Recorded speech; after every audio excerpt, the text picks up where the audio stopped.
I've realised that, you know, there's a lot more to life than that. Now that was harsh for my mum, you know what I mean? And for me, as a kid, obviously I didn't know what was happening. I was just looking for the most entertainment I could find. You know, you're young, you know, you want anything to do with hype, anything to do with entertainment, anything to do with excitement. My dad got HIV, and then basically my mum kept on telling me and my sister, like, preparing us that our dad was going to die. I actually, in fact, went to New York looking for it, and it was just a surprise that I came across something totally different. And when I got to 15, I found out that my mum had cancer.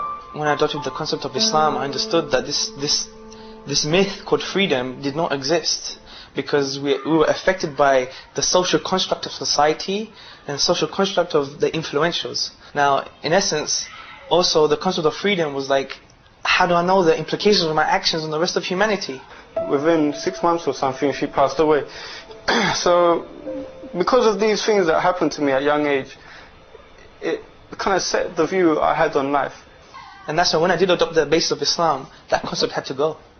Because now it wasn't freedom, it was the pleasure of my Creator. I was an innocent kid before, hidden, kept away from all the bad things, because my mum brought me up quite well in that respect, yeah? But then when my mum passed away, I thought, F everything. I forgot everything, I didn't care about anything. Things went downhill for me. I left school at 15. You know, I started blazing every day, drinking alcohol. Yeah, I was in depression for 4 years. I would wake up in a prison cell the next morning.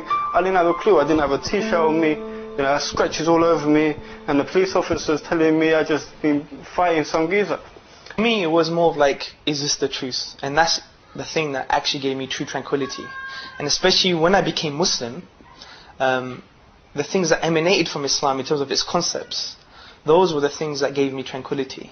For example, I did not see good or bad as dualities anymore. I saw them as, am I pleasing my Creator, yes or no, in this situation? And the pleasure of my Creator was the thing that was giving me tranquility. One time I was younger, I was about 8 years old, yeah? And I was thinking about death. I was thinking, what's life about? One thing which was missing, there was a certain emptiness in my life. An emptiness because I didn't know what life is all about. Why am I here? What's going to happen to me, you know, after I die? And I remember that night, I asked my mum and she couldn't answer me, and I cried. I was so scared, I couldn't sleep all night. Do you know what I mean? I couldn't think, what is the purpose of this life? When I came to Islam, these questions were answered. That question I had when I was 8 years old, that was answered. Once I adopted the basis of Islam, and once I understood that Islam was the correct basis to have, then my whole psychological disposition changed. I'm not going to sit there and meditate and just have an altered state of consciousness, because that's fruitless. What I'm going to do is cognitively change my disposition in order to please my Creator. By the year 623 AD, Islam was established as a state in the Arabian city of Medina, and this state had a constitution that was designed to organize the affairs of different peoples. Within 10 years of that state, the people of the Arabian Peninsula embraced Islam, and the Islamic way of life became dominant. In fact, Islam eventually appealed to millions globally, and it still continues to do so. Over the centuries, it spread to most parts of Africa, the Middle East, India, the Far East, Central Asia, China, the Caucasus, the Balkans, and Spain. Most of these areas were under the vast Islamic Caliphate state that spanned over 1,000 years. At present, there are an estimated 1.5 to 2 billion Muslims globally, including tens of millions in Europe and North America. Despite the absence of the Islamic Caliphate state, it is the fastest growing way of life here in Britain, as well as throughout the West. Once implemented in society, Islam achieved prosperity through trade, and scientific discoveries were made in the many fields such as science, architecture, mathematics, astronomy and medicine.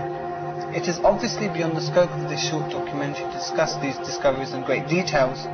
However, these facts are well documented even by Western academics.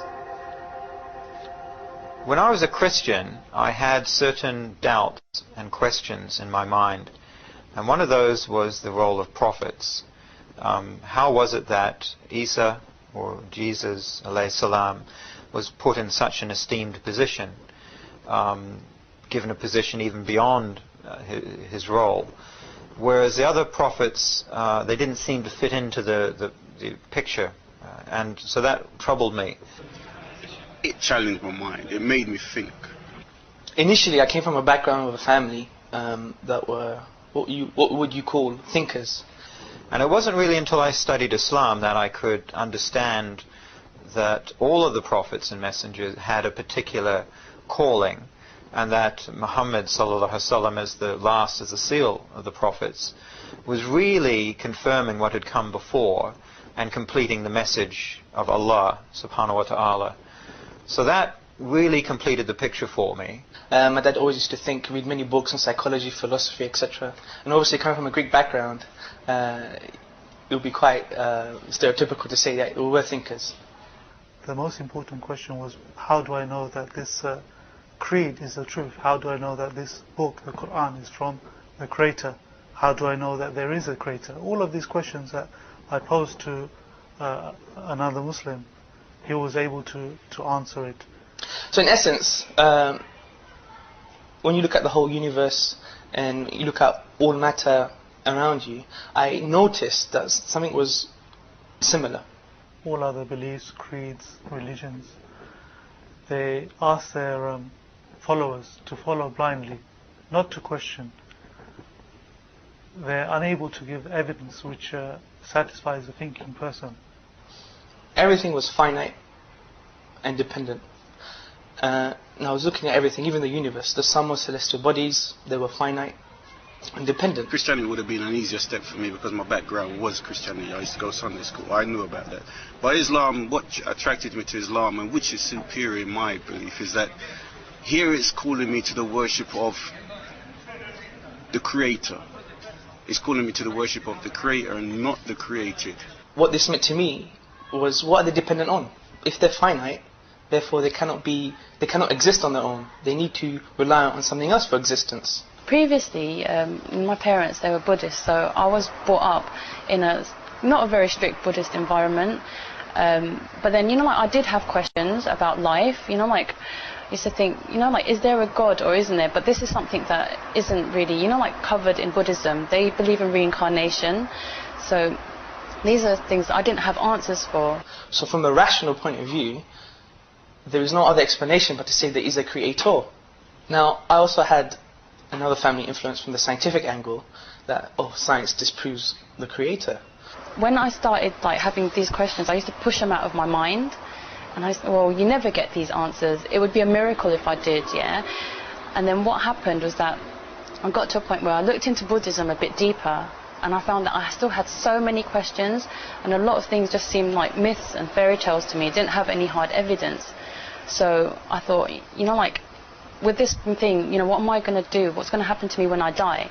I thought, I'm just going to look into loads of different religions. And what happened, I just thought I'll look into Islam as well. And surprisingly, it really shocked me. I found that Islam had the answers to these questions that I just dismissed for so long. But then I said to myself, fine, we have to understand what is science. It's a method of study. Scientists, they'll look at gravity and they wouldn't care why it's there. They want to see how it affects the relationship with the other bodies in the universe.